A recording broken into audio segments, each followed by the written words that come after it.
Please welcome the first New Hampshire-born recipient of the Eileen Dondero Foley Fellowship Award, Natalie Gauthier.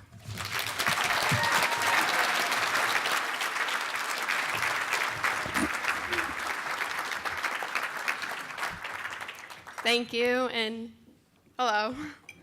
First, I'd like to thank Jim and his family for supporting Friends Forever. I'd also like to thank Friends Forever for giving me the honor of being the Eileen D. Foley Fellow this year. Now, when Steve asked me to give this speech, I casually accepted. I had no idea what I was getting into, and I had no idea what I was supposed to say. I presumed it would be a quick recap of what I had done during my time in the program, or maybe it would be another opportunity to share a speech I had given in Ireland. However, after learning about this event, its namesake, Mayor Eileen Foley, and honoree Jim, I realized tonight is a big deal. I realized the importance of what I was going to say, and I knew I wanted to do this organization justice for the opportunities it has given me. I'll admit, when I heard it was for over 200 people, I was terrified, and I still am, but we will get through this together. But first, I'd like to share a quote that is important to who I am and that has guided my entire experience at Friends Forever. From Chuck Palahniuk: "Nothing of me is original. I am the combined effort of everyone I've ever met. Because my story is about the people that have guided me to where I am today and where I will go tomorrow." I was born on October 20th in Dover, New Hampshire, but I have lived in Rochester all my life. I was born into a family of 4 that today is a family of 8 and still counting. And while we are not all biologically related, that means nothing to us. My older sister Taylor is my biggest role model. She has taught me to strive for success and to never settle for anything less. My younger brother Garrett is 14. He always stands up for himself and his beliefs when challenged. He's taught me to be passionate and invested in what I love, whether people agree or not. My dad has taught me patience and to always think outside the box. He has amazed me throughout my entire life. There's nothing he can't fix. My mom is my best friend. She has taught me to always have an open mind, to accept the beautiful and diverse world that we live in, and to help those who need it. She is only 39 and works as a social worker and therapist to help drug addicts and the homeless in our area. She has raised me to never let anyone else's judgments affect how I feel about myself, and while that is hard at times, it has helped me to become the leader that I am. My family is a foster family. I grew up seeing firsthand the struggles of my community, especially its children. My family never kept the realities of this world a secret. I grew up knowing, I grew up seeing things that are hard to see. And it left me with compassion for others and a strong urge to be a part of a change, to be a part of something bigger than myself. I've had over 30 foster siblings come in and out of my house since I was 9 years old, 3 of which became my adopted siblings. The 2 oldest adopted siblings are 6 years old today and twins. They came into my life when they were less than a year old. Both were starved, neglected, and covered in rashes, but have grown into beautiful red-haired little girls. They show me the light in their world, and their innocent smiles are a hope for a better future. My baby brother LJ is just 3 years old. He came into my life straight from the hospital after living there for 3 months. He somehow is the happiest kid despite everything he has been through and is still fighting to overcome. He was born addicted to 13 different drugs and had to live in the hospital where he went through withdrawal. When he finally got to my house, he was still in a vulnerable state. He had to constantly be moving and would randomly have fits where he could not stop shaking. Today, he has underdeveloped lungs, which have caused countless emergency room visits and sleepless nights. His growth is also stunted, and he has a sensory processing disorder. I saw these things when I was 15, things most people do not have to witness in their entire lives. I cannot even find the words to describe what it is like seeing a small, innocent little baby with a mask strapped to his face as vapors are pumped into his lungs for a nebulizer treatment. But you wouldn't even know that's a part of who he is. All he does is smile and run about. He too is sassy. He has taught me to smile, even on the darkest days, and that we all have the strength to keep going. And while being a part of a foster family is not easy, I would not give it up for anything. I've had my eyes open to the harsh realities of my community and the struggles that people are facing. I understand the kinds of homes that my peers may be coming from. I've learned to respect everyone and to never judge others, because that kid that comes to school without a lunch every day, maybe they don't have clean hair or nice clothes, maybe tends to keep themselves, or might even act out, did not choose that life. They do not deserve to be put down or made fun of for that.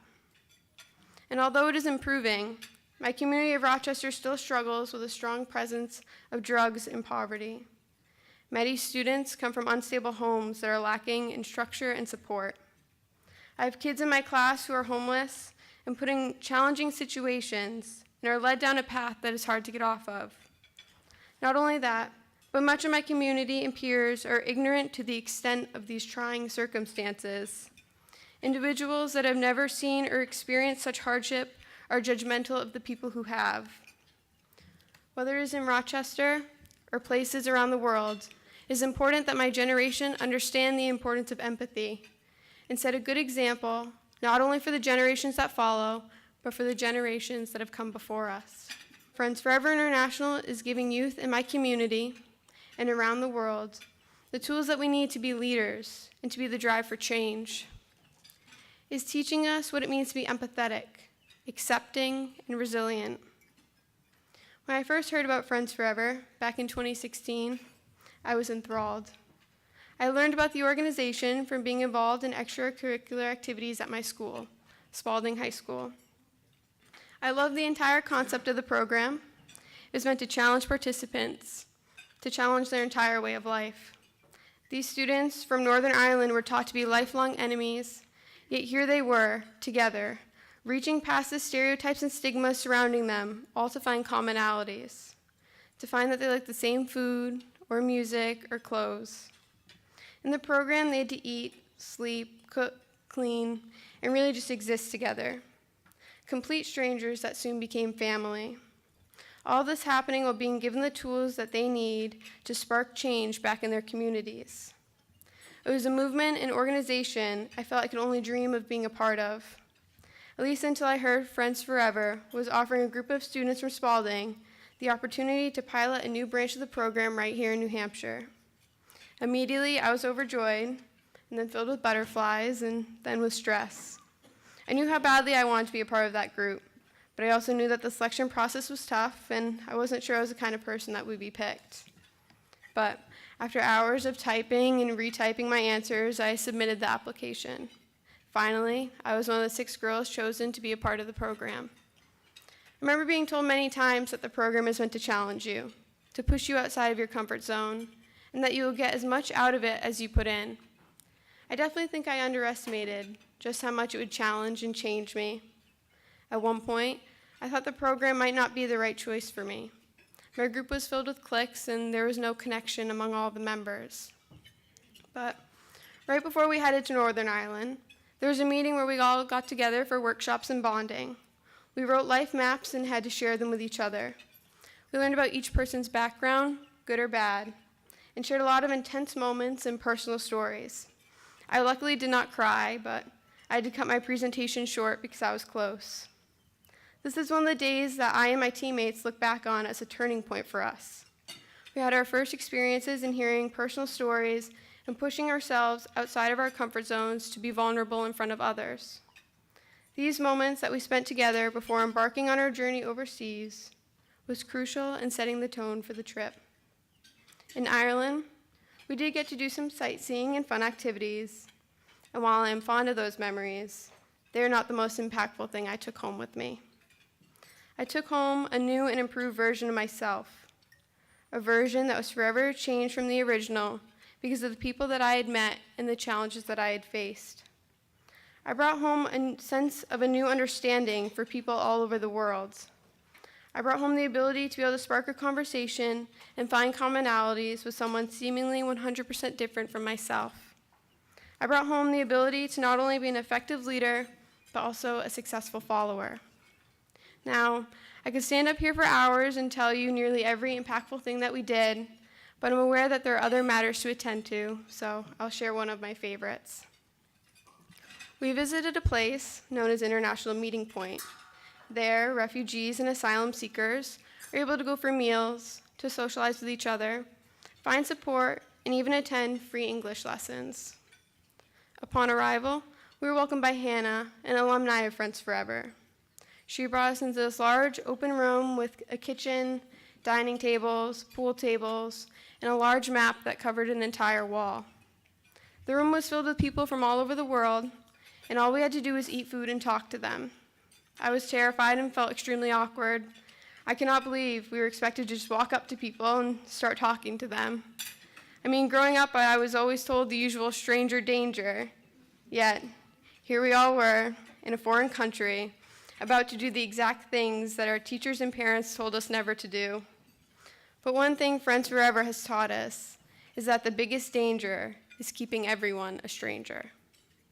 Eventually, we got up the courage to break into pairs and talk with different people. Some even played pool or ping pong. And while this seems simple, it truly turned into a life-changing experience for everyone on my team. I heard stories from a British soldier who had traveled all over the world. In addition to this, I listened to two gentlemen that had fled from Iran to Northern Ireland with their families, and it was heart-wrenching. They explained to us how they had graduate degrees in different fields of science, but could only find work in KFC and were struggling to get by. I heard about a woman from Somalia who was a mother to several children, but was only able to make it to Ireland with a couple of them. I was not the only one who had this experience. My teammates also spoke with people from Nicaragua, Nigeria, and even Syria, to name a few. I was in shock.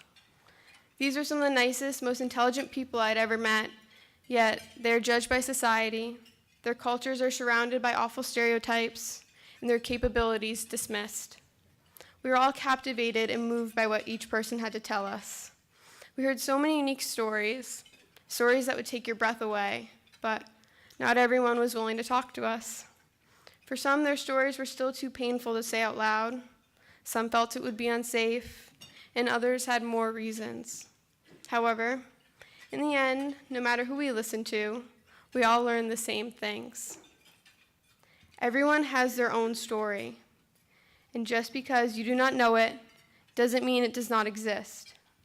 Just because someone has an accent that makes them hard to understand does not mean that they are any less intelligent or less of a person. Now, I'm not saying that I'm just going to walk up to anyone on the street and ask them about their life story, but I am saying that I am now aware that they have a life story. My group and I returned home with many new ideas and skills at our disposal.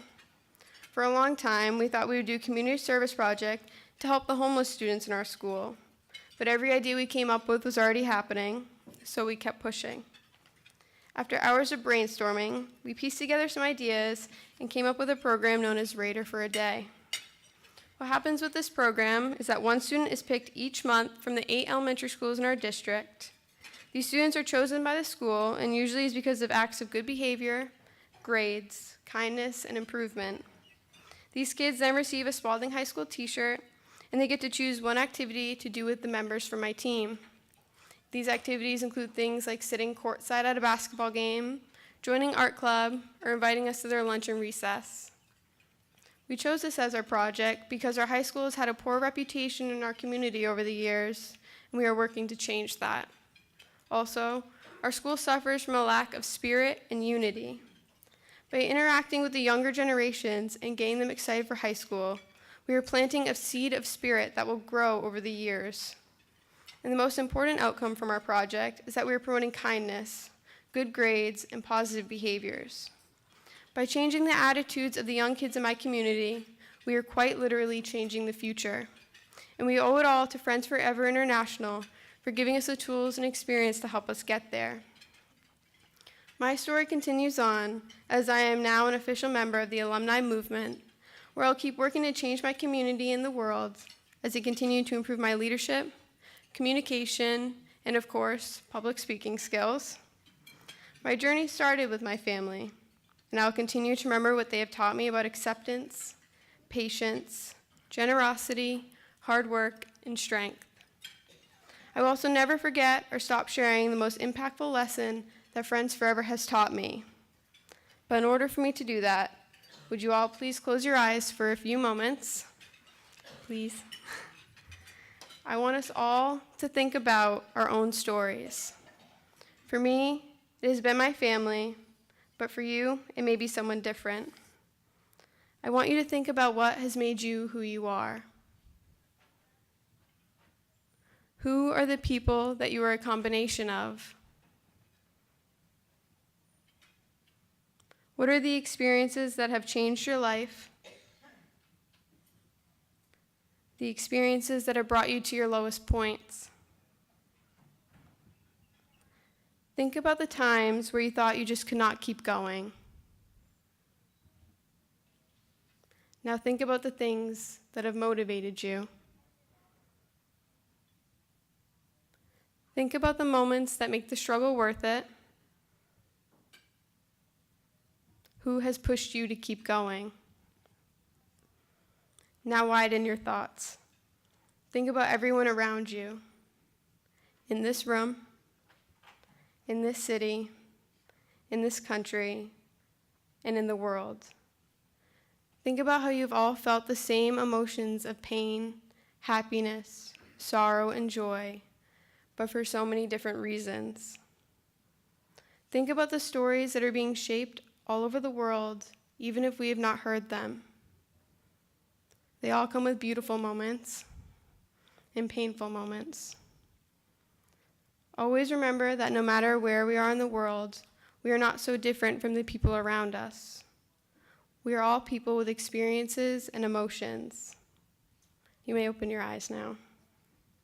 So tonight and tomorrow, please take the time to get to know one another. Hear the stories of people that you've never met before and feel completely different from. Find commonalities with one another. Hear each other. Support and respect each other. These are the first steps in changing the world. I cannot be more grateful for learning and understanding this lesson so early in my life. I am proud to stand with this organization, with Jim, and with all of you. I'm proud to be a part of this mission to build a better world. A world where people help, respect, support, and understand each other no matter their background. We must keep open minds, and together we can be the drive for change. Thank you.